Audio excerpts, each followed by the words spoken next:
it's Amy. I just want to do a quick video on transfer addiction. With weight loss surgery, transfer addiction is very high with the patients because of the fact that a lot of us don't process exactly everything that we needed to why we got to where we were. For instance, like for me, obviously food was my huge addiction.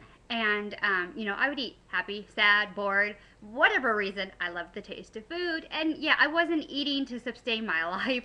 I was eating to eat. I'm still not very good at processing my feelings, dealing with my emotions. This stuff I need to work on. So, the fact that I can't eat anymore to hide the things that are going on inside, I tend to put them on other things and not always great alternatives. Shopping one, which I mean is not a huge, bad detrimental thing to my health or anything, but to my finances, yeah, it is. Also, I started drinking a whole lot more. And it's funny because in my 20s, I rarely drank. I mean, I can count on my hands the number of times that I drank. Since being in my 30s, and really since me and my ex-husband had split up, which was about 6 months after my weight loss surgery, I noticed that I was drinking a little bit more, and it wasn't just, a glass of wine to settle down.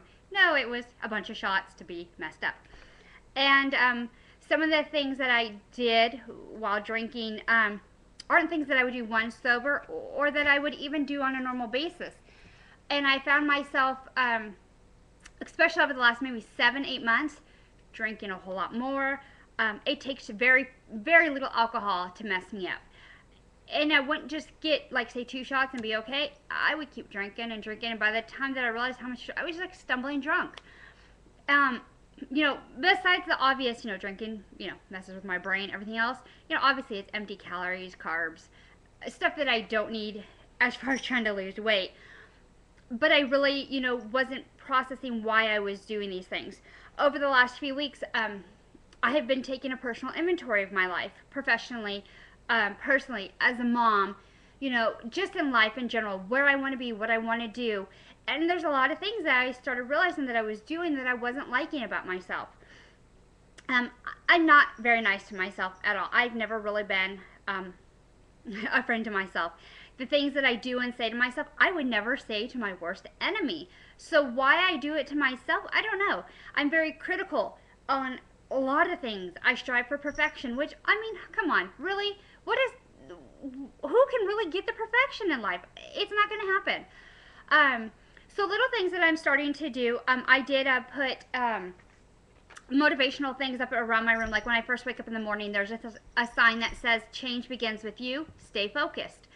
That way when I first wake up, I see that the day is not going to be anything that I don't make it. If I want it to be good and productive and prosperous, I've got to make that happen. It's just not going to happen. One of the biggest ones in my room is never give up. And that is, not only for my weight loss, it's just in life in general. In my 20s, I was so depressed and I gave up so many times. The things that I went through and did was a huge impact on my marriage, on my family, to my friends, watching me just deteriorate mentally, physically, everything from the depression that I felt and that I was going through. So never give up is a huge one. The one that my kids tease me about is one that I have in my room. It says, I love you. They're like, who do you love? I'm like, I love me. I mean, honestly, if you can't love yourself, how do you expect anybody else to love you? And so I got to tell myself each day, Amy, you are great. Amy, you can do this. Amy, I love you. And, I got a few other things in my room. I think I have 6 of them. One of my big ones, and I'm going to show you guys this, and oh gosh, this is the worst picture of me. But it motivates me in a plethora of ways. So, are you ready?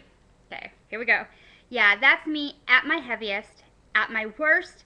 And the thing that it says, remember where you came from? You have the power to overcome.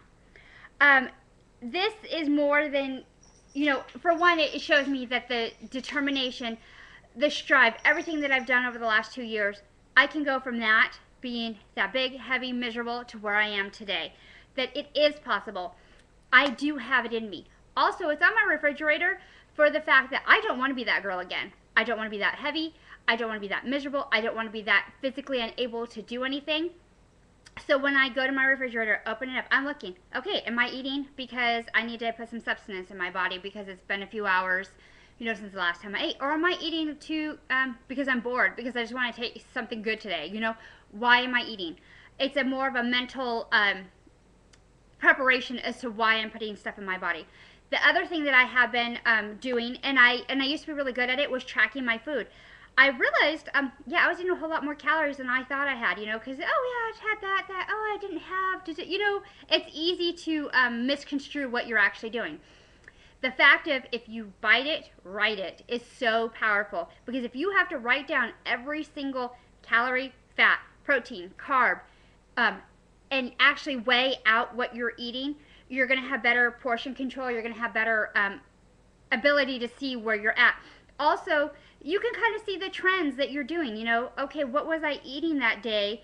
I've had a couple weight gains through my weight loss experience. Over the summer, I had told you, I think I gained like 11 pounds when my kids came back from their dads.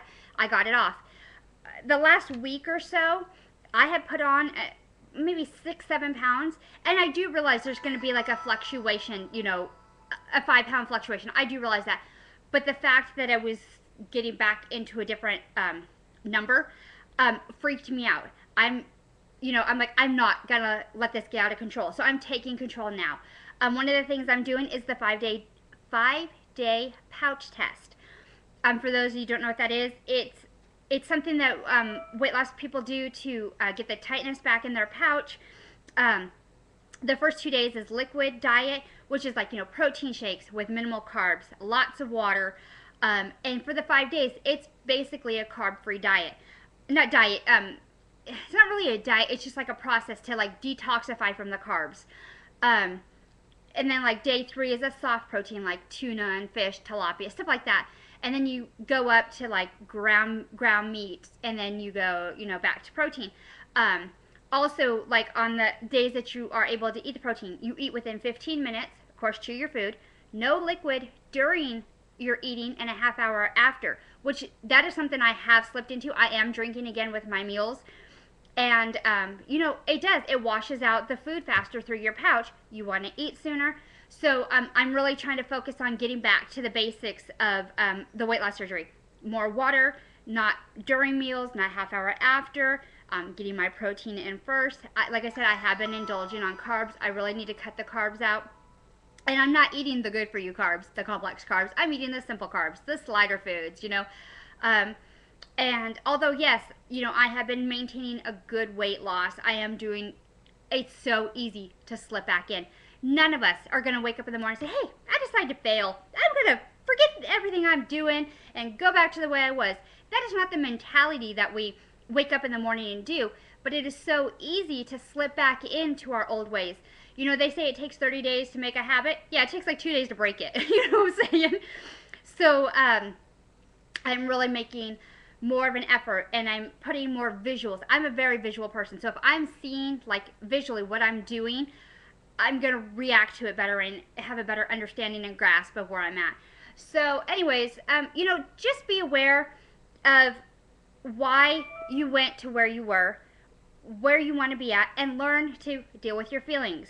The good, the bad, the ugly, everything that you're going through. Journal, talk to friends. Yeah, that's my big thing. I don't talk to people. I'm very reserved, very quiet, very keep to myself. And, I have such a hard time admitting that I need help. I do. And that's my weakness. I don't ask for help. And it's not that I don't have people in my life that would be there for me. I do. I have a great support system between my family, my friends, the weight loss community that I deal with, as far as, with you guys and everything like that. I know that I can reach out to you guys. So, I'm really working on that. But I just wanted to put that out there. Please just be aware of what you're doing. And I'm putting this out there for me as well, to be accountable. if I put what I'm doing and not doing, I'm accountable to you guys, and I'm saying, okay, this is where I'm at. I've messed up.